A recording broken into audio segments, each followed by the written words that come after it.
Hallo, hier ist wieder der Frank.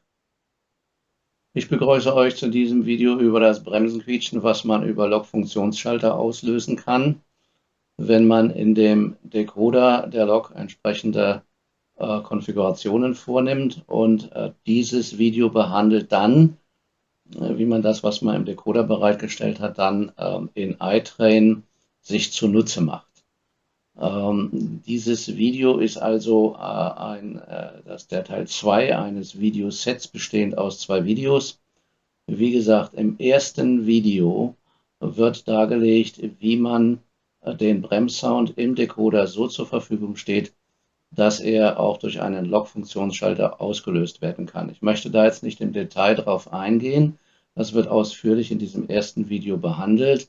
Wer sich das nochmal in Erinnerung rufen will, der muss halt die ersten 5 bis 10 Minuten von diesem anderen Video angucken. Da wird das alles nochmal genau erläutert. Da wird auch insbesondere erläutert, aus welchem Grund ich überhaupt einen Workaround für das Bremsenquietschen, sagen wir mal, mir einen haben fallen lassen, weil letztendlich ich festgestellt habe, dass die Decoder-Hersteller einige Bedingungen zum Ertönen des Bremsgeräusches festgeschrieben haben und die erfüllt man nicht immer. Und ich habe wenigstens bei, ja, ich sag mal so 10 bis 12 meiner über 40 Loks Schwierigkeiten gehabt, egal bei welcher Bremssoundschwelle, das ist ja der CV64. Und wie gesagt, ich gehe da nochmal ganz konkret drauf ein, warum, wieso und weshalb, für all diejenigen Leute, die damit auch kämpfen. Aber wie gesagt, das ist also das Video iTrain 12 Bremsen quietschen via Funktionsschalter. In diesem Video geht es darum, welche Maßnahmen müssen wir in iTrain treffen, um das, was wir jetzt hier oben zur Verfügung gestellt haben, auch zu nutzen. Ich möchte darauf hinweisen, dass ich diese endgültige Lösung in Schritten entwickle, dabei dann auch feststelle, dass manchmal eine angedachte Lösung des Problems nicht funktioniert. Ich wollte euch aber trotzdem durch all diese Lernkurve durchführen, deswegen ist dieses Video doch etwas länger als gedacht geworden, weil es ist für euch ganz interessant und da kommen auch nebenbei ganz interessante andere Dinge raus, nämlich welche Problematik man mit einem A-B-Relais im Block hat und warum dann eventuell eine Raute nicht startet wegen A-B-Relais im Block. Also deswegen bitte ich zu entschuldigen, wenn das Video sich etwas hinzieht. Aber wie gesagt, ihr könnt da eine Menge an Erfahrungen draus mitnehmen. Wenn ihr allerdings euer Bremsenquietschen in euren Loks ganz normal und automatisch immer aus dem Decoder rauskitzeln könnt und sonst auch mit allen anderen zufrieden seid, dann braucht ihr euch weder den ersten Video noch den zweiten Video anzugucken. Dann never touch a running system, seid froh, dass es funktioniert und rührt nichts mehr dran. Dann könnt ihr euch auch die Zeit sparen, sich dieses Video anzugucken. Für meine Freunde im Train Controller, die den Train Controller haben und nicht iTrain, diese Videosequenz ist auch auf meinem Train Controller YouTube-Kanal vorhanden. Ihr müsst euch jetzt nicht die entsprechenden Links hier abschreiben. Geht einfach in YouTube in die Suchleiste und gebt an iTrain Frank Thomas und dann kommt ihr schon auf den richtigen Kanal und dann sucht ihr iTrain 12 oder iTrain 13 die Videos raus. Ja, hier noch ein kurzer Hinweis. Ich nutze für die Erläuterungen in iTrain und diese Präsentation eine Freisprecheinrichtung. Ich nutze für Aufnahmen meiner Anlage und den Fahrenden im Zug. Meine Videokamera, die Mikrofonempfindlichkeiten sind etwas unterschiedlich. Es kann sein, ihr müsst während des Videos ein- oder zweimal die Lautstärke anpassen. Außerdem ist mir aufgefallen, dass wenn ich in iTrain einen Zug fahren lasse, selbst wenn ich den Sound vom Zug ausschalte und dann gleichzeitig spreche, dann überlagert sich das Hintergrundgeräusch vom fahrenden Zug mit meiner Stimme und das ist ein bisschen verrauscht, man kann aber trotzdem alles sehr gut hören. Ich bitte das einfach zu entschuldigen. So, dann gehen wir jetzt mal in Medias Res. So, ich habe jetzt hier einmal mein Gleisbild von allen unerheblichen Dingen befreit und das reduziert auf einen einzigen Kreis. Dieser Kreis führt also im Prinzip von meinem Hauptbahnhof Gleis 1 hier über diesen Weg und zurück zum Hauptbahnhof Gleis 1. Da ist auch eine Testraute hinterlegt, eine Zugraute, die hier einmal im Kreis rumführt.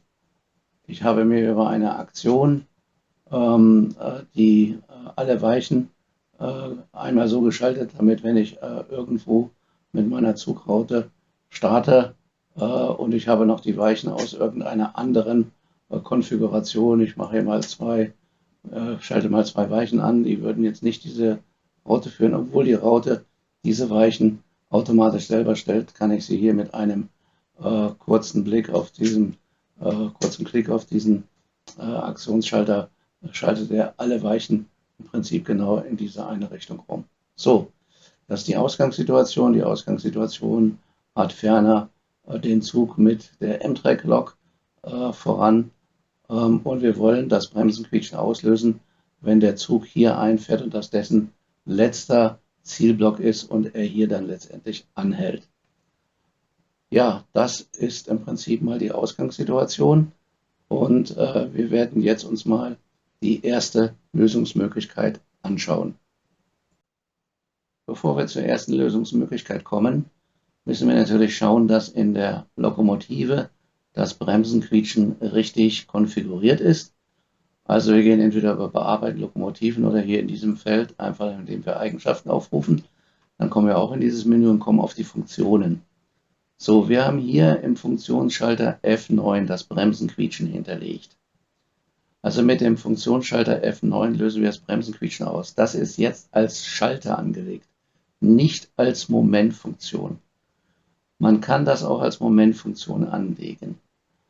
Stellt aber dann fest, dass die Zeit, die man dann eingibt bei Momentfunktionen wie hier, ja, das ist letztendlich eine Zeit, die als Standard genommen wird, wenn man später das Bremsenquietschen in einer speziellen Variante aufruft, beziehungsweise wenn man jetzt hier drauf drückt, händisch und hätte hier 200 Millisekunden eingegeben, dann würde 200 Millisekunden lang im Prinzip dieser Taster aktiviert. Wir haben jetzt hier einen Schalter eingegeben und so ist dieser Schalter auch in meiner Digitalstation als Schalter konfiguriert. Wir müssen also immer darauf achten, dass wir das Bremsenquietschen einschalten, aber dann auch wieder ausschalten. So, da kommen wir gleich drauf zu, was für verschiedene Konsequenzen das hat. In der ersten Variante wollen wir bei Einfahrt des Zuges im Prinzip das Bremsenquietschen nach einer gewissen Zeit starten, nämlich dann, wenn der Zug hier fast kurz vorm Halten ist. Das erste, was man macht, ist, man misst also die Zeit, die der Zug braucht, um von der Einfahrt hier in den Block, also der Rückmelder wird betätigt, bis zum Halten, wie viel Zeit da vergeht. Das sind hier in meinem Fall 12 bis 13 Sekunden. Eigentlich ist die Zeit immer gleich, weil wir haben hier sehr definierte Zustände mit einer Halterwartengeschwindigkeit im Vorblock. Das heißt, wir fahren hier immer mit derselben Geschwindigkeit in diesen Zielblock ein. So, das heißt, wir rufen jetzt mal die Zugraute auf und diese Zugraute heißt Test 1 zu Test 1, also Hauptbahnhof zu Hauptbahnhof und gehen jetzt hier in den Zielblock und sagen, in dem Zielblock hinterlegen wir eine Einfahraktion. So, bedingt natürlich, dass man hier auch die 5 Sekunden drin haben muss, beziehungsweise eine Zeit, die im Prinzip länger ist als die Aktionszeit, weil sonst wir bei der Aktion eventuell ein Problem kriegen. Wir hängen jetzt also hier mal das Bremsenquietschen an und machen hier das Bremsenquietschen. So, und jetzt sieht man die verschiedenen Möglichkeiten, die man beim Bremsenquietschen hat. Man kann das Bremsenquietschen einschalten. Wenn man es einschaltet, und wir haben vorhin gesehen, es ist in der Digitalstation und bei der Lok als Schalter hinterlegt, dann muss man es auch wieder ausschalten. Also müsste man sagen, okay, ich will nach 3 Sekunden Bremsenquietschen, das Ding auch wieder ausschalten. So, muss ich jetzt hier sagen, aus. So, damit hat man dann quasi eine Schalterfunktion, schaltet man ein, nach 3 Sekunden wieder aus. So, jetzt hat man was Schönes bei iTrain, dass man jetzt hier aus dem Schalter quasi einen Taster machen kann, indem man sagt, kurz ein. So. Und das ist jetzt das gleiche, wie wenn man einfach einschaltet und wieder ausschaltet. Über diese Funktion kurz ein braucht man hier bloß einen einzigen Befehl und gibt hier die 3 Sekunden ein. So, jetzt haben wir das einmal. Jetzt haben wir gesagt, nach 13 Sekunden etwa steht der Zug. Sagen wir mal, nach 9 Sekunden soll das Bremsenquietschen einschalten. Also geben wir hier 9 Sekunden ein. Und dann sollte man sich immer daran gewöhnen, dass man hier oben mehr hat als die entsprechenden 9 Sekunden Wartezeit. Und zwar 10 Sekunden. So. Das ist eine Sicherheit dafür, dass diese Aktion auch wirklich ausgeführt wird. So, jetzt übernehmen wir das und wir schließen das hier und können jetzt unsere Zugfahrt ausführen und einmal im Kreis rumfahren lassen und schauen, was passiert. Also ich starte jetzt mal diese Raute. Ich habe das als Aktion hier hinterlegt. Normalerweise würden wir jetzt hier unter Zug genau diese Raute aussuchen. Die muss ja auch aktiviert sein für den Zug. Dann würden wir sie hier starten. Bloß, wir möchten ab und zu mal hier auf diesen Lok-Funktionsschalter gucken. Und deswegen muss ich nicht immer hin und her schalten, weil ich jetzt hier einfach die Raute starten kann. Ich habe den Sound der Lok nicht an. Der Zug fährt jetzt los. Man hört vielleicht im Hintergrund die Geräusche.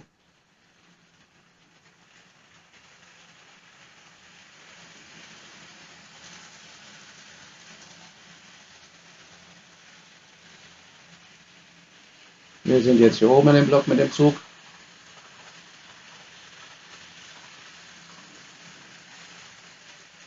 Jetzt kommen wir hier gleich rein in den Block. Läuft die Zeit ab. Gucken wir mal hier hin.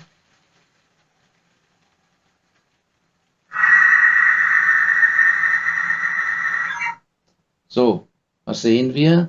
Das Bremsenquietschen erscheint, aber die 3 Sekunden reichen nicht aus. Als die 3 Sekunden zu Ende waren, stand der Zug noch nicht ganz. Der Tacho war hier noch auf etwa 15 Stundenkilometer. Wir können also ganz getrost das Bremsenquietschen auf 4 Sekunden stellen. Dann müssten wir ein sehr realitätsnahes Bild bekommen.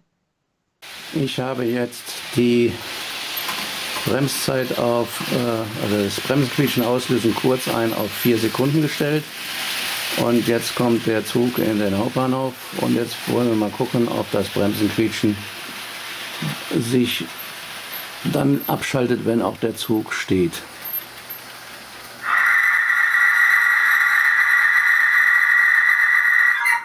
Ja, wunderbar. Das reicht uns aus. Ja, diese Lösung ist also für Zugfahrten geeignet, wo man im letzten Zielblock einer Zugfahrt, wo man ja weiß, dass der Zug anhalten muss, das Bremsenquietschen auslöst. Und das kann man im Prinzip auch dann machen, wenn man nur im Block einen einzigen Rückmelder hat. So, nun könnte man auf die Idee kommen, diesen Rückmelder auch zu nutzen und sagen wir mal die Zugfahrt als solche jetzt gar nicht mal mit abzufragen, sondern zu sagen, okay, wenn hier dieser Rückmelder angesteuert wird und wenn das Signal auf Rot steht, dann muss man ja letztendlich das Bremsenquietschen auslösen. Ich gehe jetzt nicht weiter darauf ein. Diese Lösung wird scheitern. Man wird nämlich feststellen, dass ein Zug, der von hier raus reinkommt, natürlich auch ein rotes Signal vorfindet, auf den Rückmelder kommt und dann fängt er an zu quietschen. Der sollte aber natürlich erst quietschen, wenn er hier vor diesem Signal, wenn das rot ist, stehen bleibt. Das ist das der eine Grund, warum das nicht funktionieren wird. Der zweite Hinderungsgrund ist, wenn der Zug hier steht, nehmen wir mal an, der steht hier ist ordnungsgemäß zum Stehen kommen und der kriegt hier ein Ausfahrsignal, grün, und fährt raus. Dann bedeutet das, dass im Prinzip der Zug diesen Block erreicht mit seiner Zugspitze, und dann, so wie das in der Natura auch ist, fällt das Signal schon wieder auf Rot. Die letzten Waggons vom Zug stehen aber noch in diesem Gleis. Also hätte man wieder die Bedingung erfüllt, Signal auf Rot, dieser Rückmelder ist an, und dann würde das Bremsenquietschen auch wieder ertönen. Also das führt zu sehr komplizierten Konstrukten, die alle letztendlich nicht so zielführend sind und die einem auch, sagen wir mal, dann vor Augen führen, wenn man sich von Zugfahrten befreien will, dass man dann wissen muss, in welche Richtung ist ein Zug im Block unterwegs. Denn wenn wir uns etwas freimachen von Zugfahrten und sagen, jede Zugfahrt, die hier in diesem Block zum Halten kommt, dann haben wir natürlich nicht bloß den Fall, dass es das Ende einer Zugfahrt ist, sondern er könnte auch durchfahren, kann aber nicht durchfahren, weil er hier irgendwelche Folgeblöcke, auf denen er weiterfahren müsste, nicht reservieren kann, weil da noch ein anderer Zug unterwegs ist. Oder er hat hier eine programmierte Aufenthaltszeit im Bahnhof. Also es gibt diese möglichen Unterschiede. Dann wollen wir natürlich auch in beiden Richtungen uns überlegen, wie das geht. Also ich rate davon ab, zu probieren, ohne klare Richtungserkennung hier nur mit einem Rückmelder zu arbeiten und dem Signalzustand. Das führt dann letztendlich nicht zu einer befriedigenden Lösung. Man muss letztendlich dann doch andere Lösungsmöglichkeiten suchen. Und ich habe in einem Forumsbeitrag dann auch mal einen Ratschlag bekommen, nimm ein AB-Relais. So, auch das AB-Relais wird nicht funktionieren. Das aber möchte ich euch genau erklären, weil das ist aufschlussreich, auch für völlig andere Zwecke, also nicht bloß fürs Bremsenquietschen, sondern auch für die ordnungsgemäße Durchfahrt von Rauten.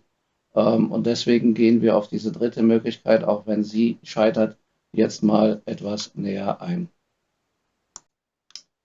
Diese dritte Möglichkeit mit einem AB-Relais habe ich bereits mal vorbereitet und ich will sie euch genau erläutern. Also zunächst einmal sehen wir neben den beiden Signalen jeweils ein Relais. Das ist ein AB-Relais, was ich im Signal zugeordnet habe. Und wir gucken uns das mal an. Im Signal ist das Relais zugeordnet und das Relais mit seiner grünen Stellung ist bei allen Signalzuständen, die eine Ausfahrt ermöglichen, also HP1, HP2 oder Rangierfahrt. Es ist ganz bewusst nicht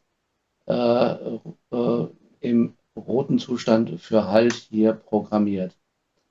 Warum nicht? Ich hatte eben gerade gesagt, in einem vorherigen Erklärung, dass beim Ausfahrt des Zuges das Relais auf Rot fällt.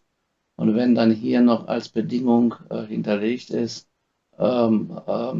Signal muss in Rot sein, damit auch Relais in Rot, und der Rückmelder ist noch belegt und dann taucht Bremsenquietschen aus, würde beim ausfahrenden Zug ein Bremsenquietschen auftauchen. So, damit wir dieses verhindern, fragen wir dann nicht das Signal ab in unseren Bedingungen, sondern wir fragen letztendlich den Status des Relais ab, weil ich erst mit einer Aktion, die heißt blockfrei, diese beiden Relais zurückschalte in den Ausgangszustand, sobald alle drei Rückmelder frei sind. Dann weiß ich, ein Zug ist komplett aus dem Block ausgefahren und das Signal an der Seite, wo er ausgefahren ist auf Rot, und damit kann ich dann auch den entsprechenden das entsprechende Relais auf Rot schalten. So, das ist also der Grund. Hier ist das genauso, warum in der HP00-Stellung kein Relais hinterlegt ist. So, das ist mal das Erste.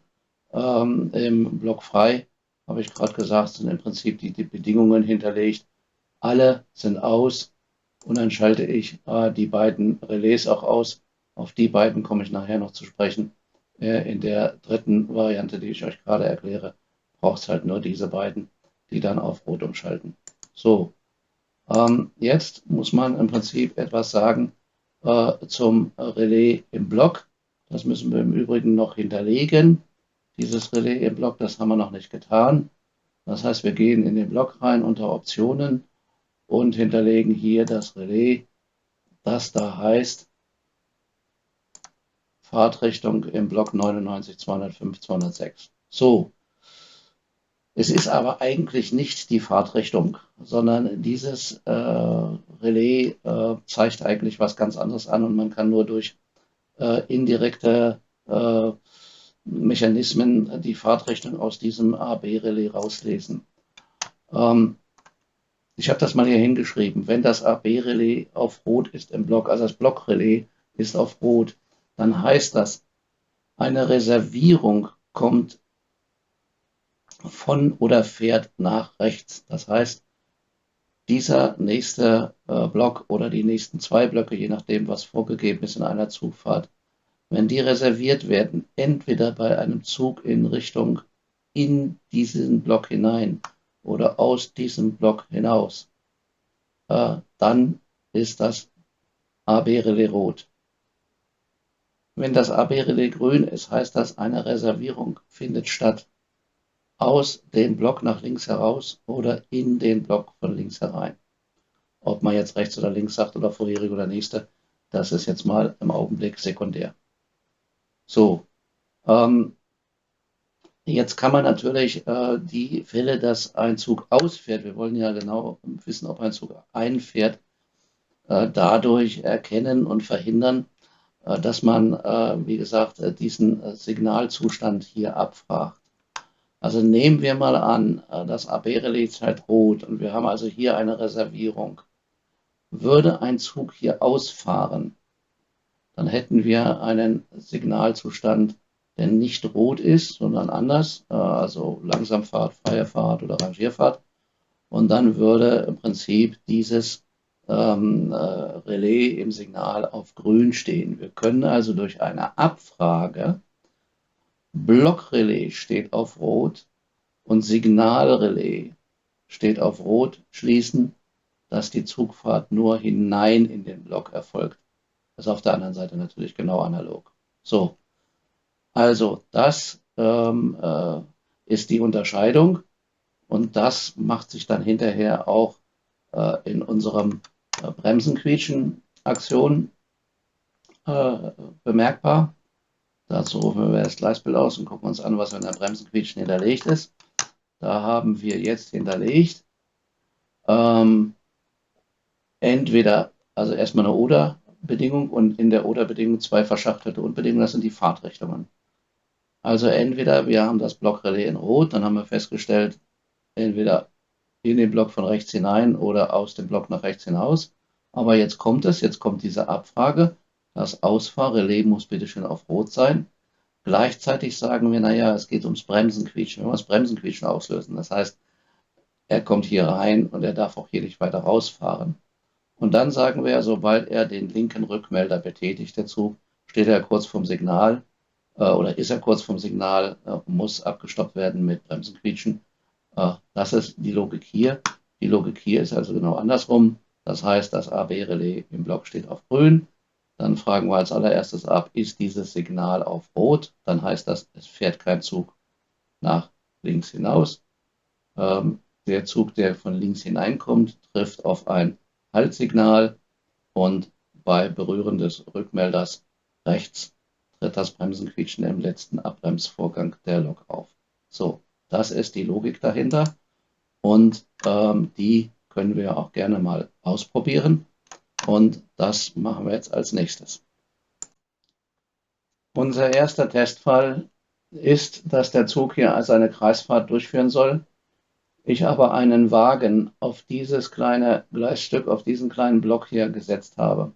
Der Zug muss also anhalten, weil er den Folgeblock auf seiner Kreisfahrt nicht reservieren kann.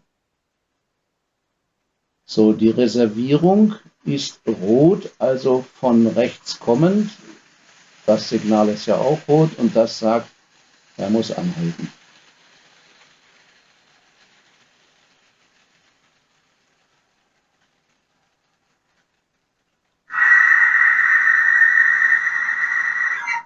Macht er auch mit Bremsen quietschen. Ich stehe jetzt mal auf und gehe mal auf die Anlage und nehme den Wagen weg. Der Zug muss weiterfahren, ohne dass das Bremsenquietschen nochmal auftaucht. Wagen ist weg. Aha. Das Bremsenquietschen taucht nochmal auf. Und das darf nicht der Fall sein. Warum ist das so?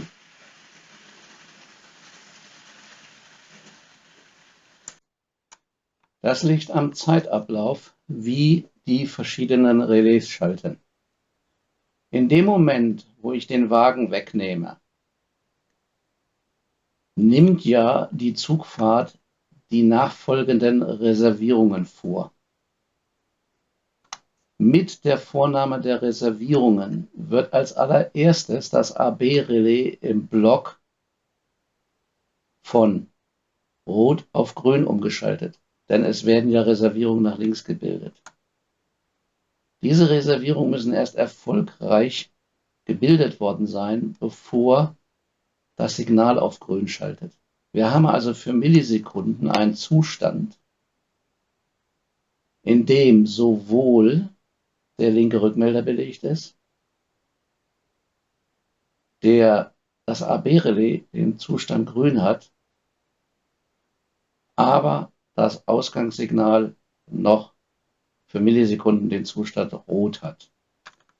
So, und das können wir jetzt gleich mal beobachten, aber ich zeige vorher nochmal, in welche Bedingungen wir jetzt reinlaufen.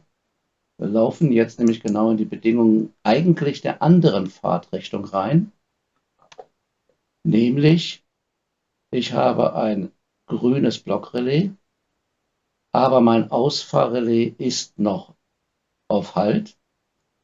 Das Ausfahrrelais zur anderen Seite, was nicht interessiert, ist auch auf Halt. Das war ja nur festzustellen, dass wir tatsächlich eine Einfahrt von rechts haben und nicht eine Ausfahrt. Und jetzt kommt eine Bedingung, wir haben den Rückmelder im Block rechts belegt. Ja, weil hier steht ein langer Zug drin und der belegt alle 3 Rückmelder. Damit ist eine unserer Erkenntnisse, wir müssen all diese Tests auch mit einer einzelnen Lok oder mit einem ganz, ganz kurzen Zug durchführen, der möglichst nicht alle Rückmelder belegt, sondern immer nur den einen. Also die Anzahl der Tests, die ist doch etwas größer als bloß, dass man das mit einem Zug erkennt. Außerdem ist es so, dass es schon ein Unterschied ist, ob der Zug hier steht und startet oder ob der Zug durchfahren will. Das werden wir auch gleich sehen. So, also, jetzt wissen wir, warum wir einen Fehlalarm haben, beziehungsweise ein falsches Ansteuern des Bremsenquietschens. Wir übernehmen das. Wir sind wieder in der großen Darstellung. Und jetzt bitte ich euch einfach zu beobachten, dass dieses Relais, das Blockrelais, Millisekunden vor diesem in grün schaltet und wir dann also grün, rot und der ist belegt und der ist auch rot. Das ist der Zustand, den wir haben und das heißt, Bremsenquietschen wird ausgelöst. So, ich stehe auf und nehme den Wagen weg. Und ihr guckt genau auf die beiden Relais oben über dem Zugsymbol im Block und am Ausfahrsignal. Jetzt hat man, glaube ich, ganz gut gesehen, dass das Blockrelais einen Tick früher umgeschaltet hat als das Signalrelais. So, ich werde euch jetzt zwei Fälle zeigen, die mit dem AB-Relais zusammenhängen, allerdings nichts mit dem Bremsquietschen zu tun haben. Und ich erkläre das deswegen, weil ich an anderer Stelle da sehr lange rumgeknobelt habe, warum meine Rauten nicht fortgesetzt werden oder der Zug sich so verhält, wie ich es eigentlich nicht erwartet habe. Und diese Erkenntnisse, die können euch auch ein bisschen Zeit sparen. Also, ich werde diese Zugraute starten. Diese Zugraute reserviert 3 Blöcke, das ist in den Optionen eingestellt, beim Start wenigstens 2. Der Wagen ist hier weg, der Zug müsste in einem Rutsch durchfahren. Das tut er aber nicht, wir werden sehen, er hält an in dem Block. Das ist ja eigentlich nicht geplant. Er wird dann kurze Zeit später einfach wieder weiterfahren. Und das hängt mit dem AB-Relais zusammen. Wir schauen uns das mal an. Er reserviert also 2 Blöcke. Er blockiert natürlich alle Weichen auf dem Weg dahin. Jetzt kommt er in den Block hier hinein. Und solange die Weiche nicht frei ist, bleibt die Reservierung bestehen. Und jetzt erst schaltet das Relais um in grün und der Zug fährt weiter mit dem eben zuvor festgestellten falschen Bremsenquietschen. Der Zug kann also nicht durchfahren, solange das Blockrelais nicht auf grün umgeschaltet hat. Das kann es allerdings erst, wenn der Zug hier zum Stehen gekommen ist, der letzte Wagen über die Weiche ist und damit letztendlich die Reservierung von rechts kommend hier aufgehoben wird, die Weichenverriegelung entfällt und damit in dem bis dahin roten Blockrelais-Symbol, da ist so ein kleiner Schlüssel drin, dieser Verriegelungssymbolik entfällt und dann schaltet das Blockrelais in grün um und der Zug fährt wieder an und raus. Also er rauscht nicht in einem durch, was wir eigentlich erwartet hätten. Das Blockrelais verhindert das. So, das kann bei einer kleinen Lok anders sein. Wir haben ja gesagt, wir müssen mit einer Lok testen, wir müssen auch immer mit einem langen Zug testen. Eine kleine Lok, die hier reinfährt, die wird noch im Fahren sein, zwar abbremsen, weil hier noch Halt ist und noch keine Reservierung erfolgt, aber ich sag mal, wenn die hier ein paar Zentimeter drin ist, dann entfällt die Reservierung, dann entfällt die entsprechende Weichenverriegelung, dann schaltet das Blockrelais in grün um und die Lok wird Fahrt aufnehmen, weil jetzt hier auf einmal die Reservierung aus dem Block heraus mit Ausfahrsignal auf grün möglich ist. Also mit einer Lok hätte man das vielleicht nicht gemerkt, mit einem langen Zug merkt man den Fall. Jetzt gibt es noch einen anderen Fall, der kommt bei mir vor und da habe ich lange geknobelt, bis ich da drauf gekommen bin. Und zwar ist es so, dass ich oft sehr lange Züge habe. Und diese sehr langen Züge, die ragen dann übers Blockende hinaus. Es ist in Realität meistens nicht so. In Realität ist immer der Block etwas länger als der längste Zug. Beziehungsweise die Zuglängen sind begrenzt, dass nur Züge in den Block reinpassen, die entsprechend eine Länge haben, die kürzer ist als die Blocklänge. Ist bei mir nicht der Fall. Ich müsste meinen Keller anbauen um 2 Meter, damit meine langen Güterzüge oder langen Personenzüge da reinpassen. Und kann ich nicht anbauen, den Keller. Muss also so mit leben, dass meine langen Züge dann über den Block hinausstehen und einige Wagen noch im Block davor stehen. So, ich möchte jetzt weder meinen langen Rio Grande Zug noch meinen langen Big Boy Güterzug rausholen aus dem Schattenbahnhof, sondern wir machen jetzt einfach Folgendes. Wir machen jetzt hier diesen Versuchszug M-Track ein bisschen länger, indem wir einfach auf die Wagenlänge noch 40 cm draufschlagen, also 195 cm und sagen, okay, wir haben jetzt also simuliert, dass der Zug länger ist. So, wir fahren jetzt wieder diese Kreisfahrt durch. Das heißt, ich starte sie wieder und sie müsste eigentlich einmal den Zug hier rumfahren. So, es wird genau wieder das gleiche passieren, was wir bisher hatten. Wir haben hier eine Reservierung, wir haben ein verriegeltes Relais. eine verriegelte Weiche. Und wir haben dieses Schlosssymbol, was verschlossen ist.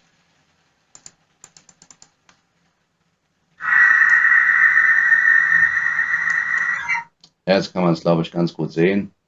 Ich habe das hier mal hingezoomt für uns. So, also da ist jetzt dieses Schlosssymbol drin. Der Zug fährt jetzt nicht weiter. Er bleibt schlichtweg stehen. Die Raute wird nicht weiter ausgeführt. Die Raute ist aber immer noch aktiv. Also der Zug möchte eigentlich weiterfahren. Aber warum kann er das nicht? Das kann er deswegen nicht, weil diese Weiche noch blockiert ist. Und hätte ich jetzt einen wirklich längeren Zug, ich habe ja bloß simuliert, über einen Eingriff in die Wagenlänge, dann würde natürlich auch hier erkenntlich sein, dass hier noch eine Reservierung vorliegt. Dann würde wenigstens dieser Rückmelder an sein und dieser. Also wenn ihr mal den Fall habt, dass eine Raute irgendwo aufhört und partout nicht weiterfahren will, eine der Möglichkeiten ist, gibt ja unendlich viele Möglichkeiten, warum eine Raute nicht so will, wie man selber will, aber eine der Möglichkeiten ist, ihr habt ein Blockrelais und der Zug ist länger als der Block und die Reservierung von rechts wird so lange nicht aufgehoben, solange nicht hier die Weiche frei ist und der Zug vollständig im Block drin steht. So, das jetzt zu eurer Information hat mit dem Bremsenquietschen nichts zu tun, sind aber wesentliche Erkenntnisse.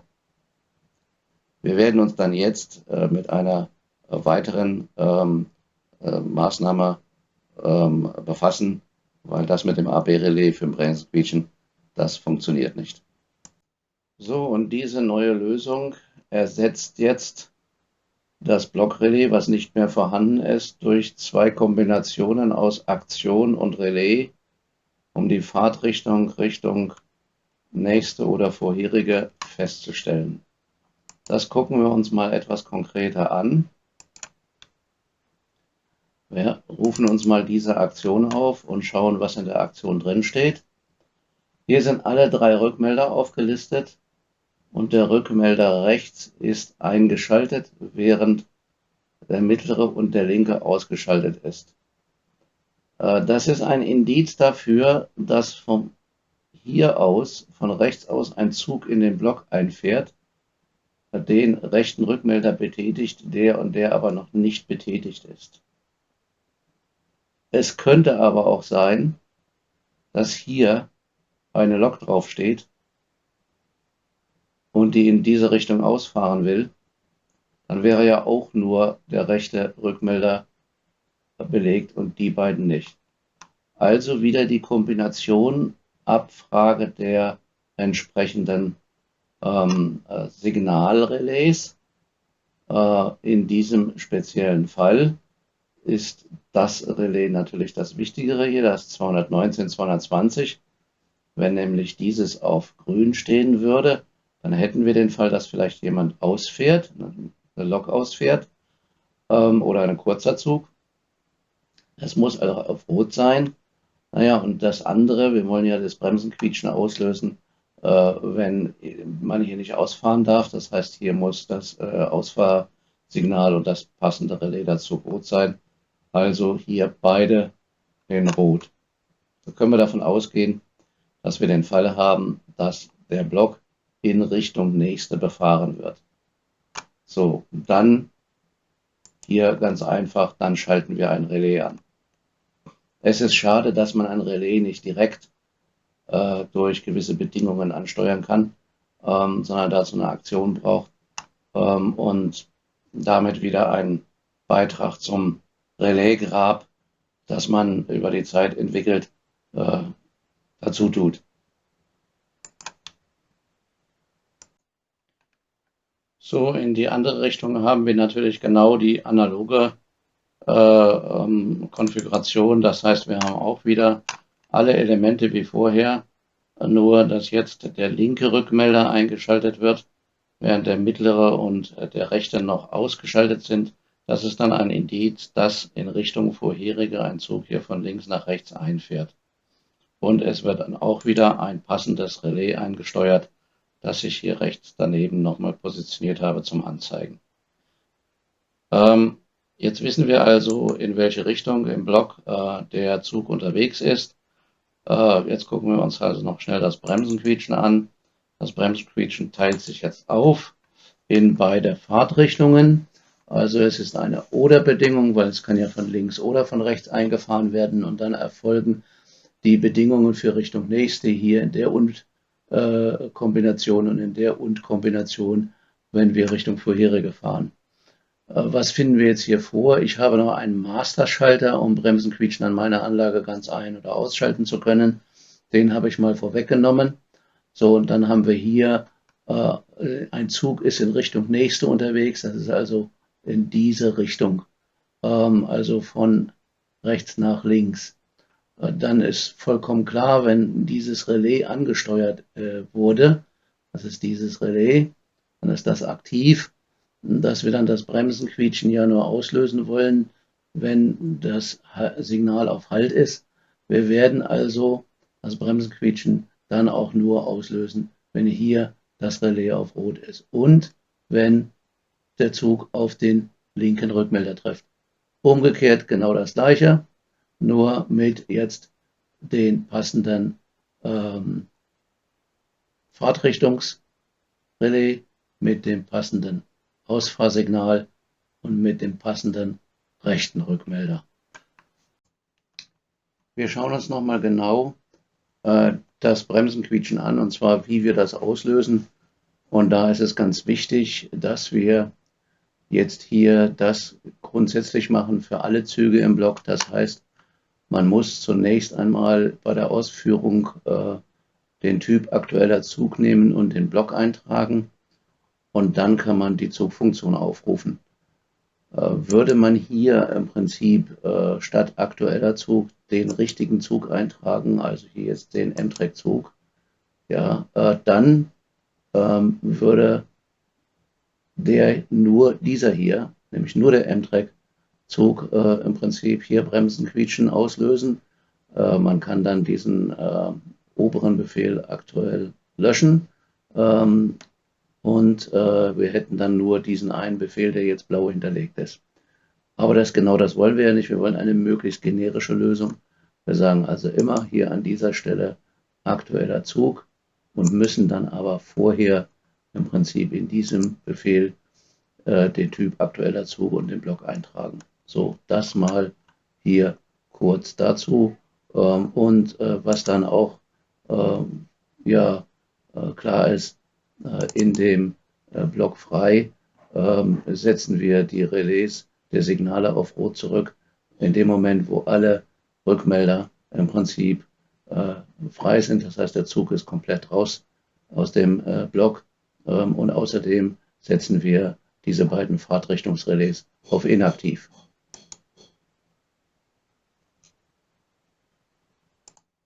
Die Bedingungen sind natürlich, dass alle drei Rückmelder auf Aus sind. So, dann werden wir jetzt mal einen Versuch starten. So, im ersten Test fahren wir einmal die Kreisfahrt und fahren durch den Block durch. Es dürfte ja kein Bremsenquietschen auftauchen. So, die Reservierungen werden vorgenommen. Der Zug setzt sich in Bewegung. Das Ausfahrsignal ist auf grün.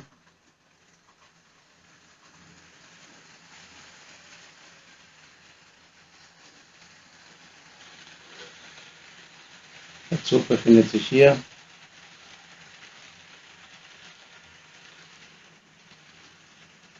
Der Zug fährt durch, ohne Bremse quietschen.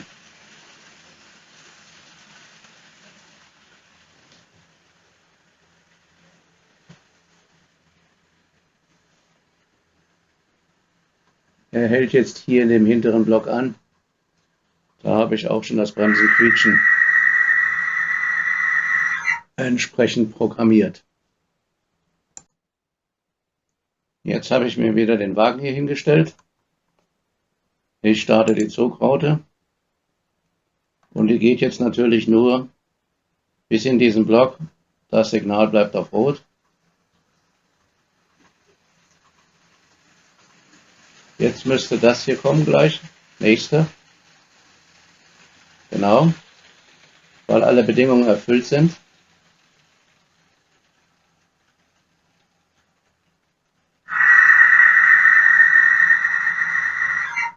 Und der Zug hält mit Bremsenquietschen an.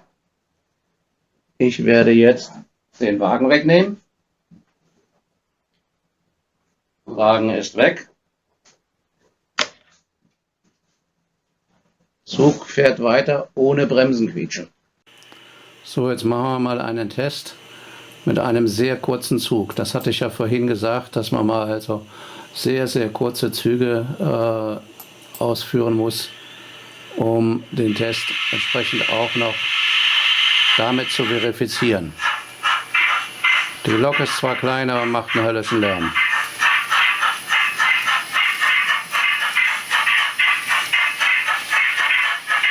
So, Bremsen quietschen darf nicht am Anfang des Blockes sein, auch nicht am Ende. Zug fährt also vollkommen richtig durch den Bahnhof durch. Jetzt habe ich wieder einen Wagen aufgestellt.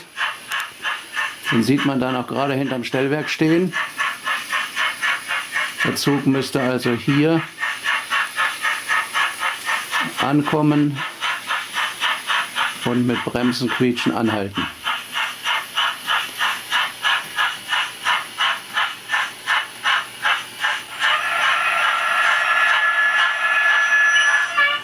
Das tut er auch. Und jetzt nehme ich den Wagen weg.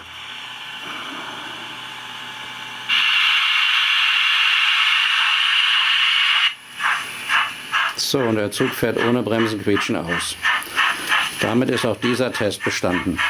So, wir wenden jetzt den Zug und fahren ihn von der anderen Seite in den Bahnhof rein, um zu schauen, ob hier das Bremsenquietschen auch einwandfrei funktioniert. Hier fährt der Zug ohne Bremsenquietschen raus, das ist richtig. Er dreht jetzt hinterm Stellwerk.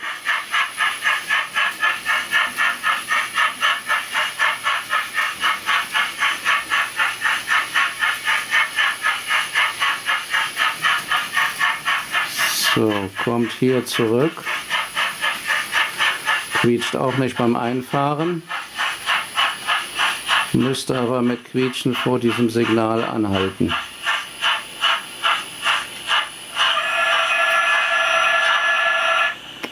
Das ist also auch in Ordnung. Damit haben wir alle Tests abgeschlossen.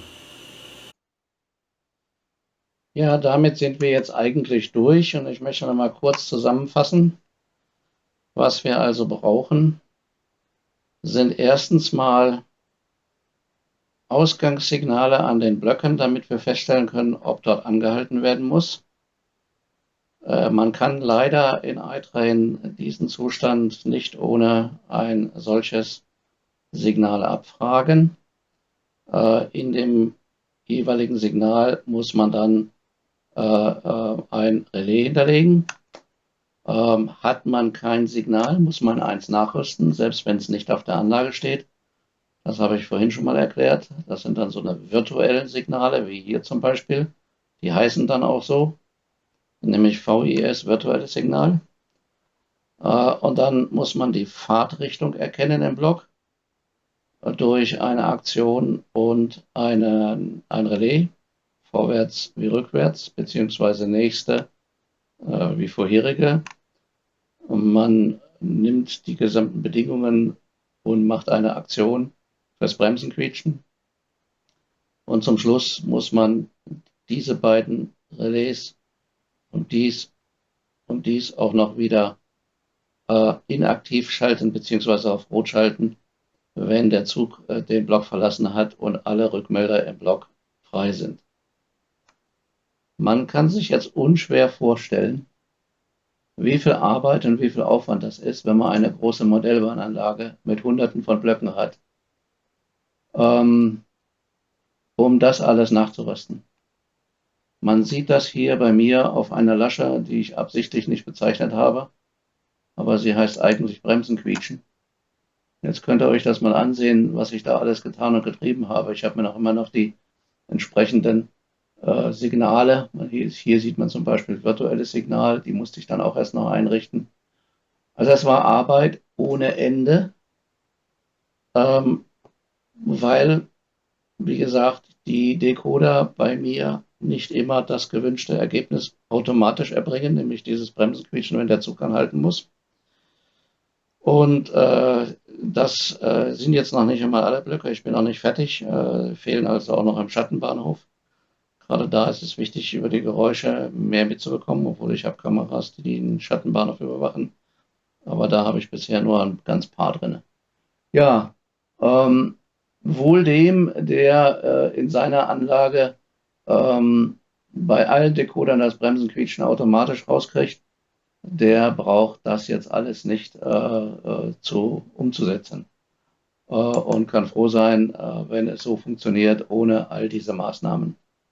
Natürlich generieren wir hier auch noch einige Verbesserungsvorschläge an iTrain, die werde ich separat adressieren, nämlich das Erkennen einer Zugrichtung im Block, was mit dem AB-Relais nicht geht, das Erkennen des Status, ob man aus einem Block ausfahren darf oder nicht, ohne dass man ein Signal anlegen muss. Also das sind noch einige Dinge, sagen wir mal, die man hier durchaus optimieren kann, die mir aufgefallen sind während der Zeit. Aber mit diesem Workaround komme ich jetzt mal klar und muss mich überhaupt nicht mehr darum kümmern, ob ich jetzt eine entsprechende Bremsenquietschen aus dem Decoder rauskriege oder nicht.